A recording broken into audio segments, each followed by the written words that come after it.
Lying for no apparent reason. My mom had been dreaming of this moment for years, the moment she'd finally be able to pursue her passion for psychology and go back to school.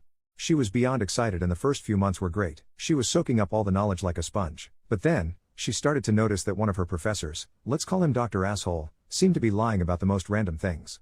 He would tell stories that didn't make sense, contradict himself in lectures, and even claim to have credentials that he clearly didn't have.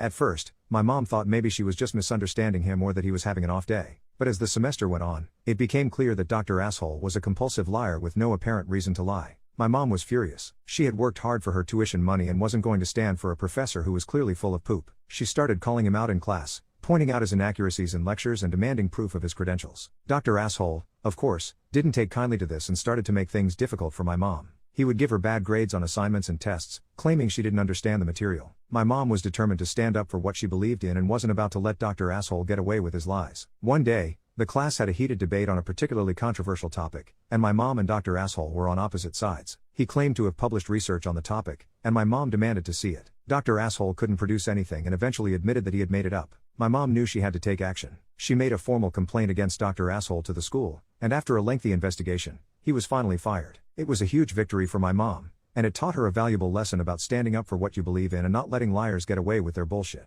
The experience was both emotionally and mentally draining for my mom, but in the end, it was worth it. She had stood up for herself and won, and she was proud of her strength and determination. It was a hard-fought battle, but justice had been served.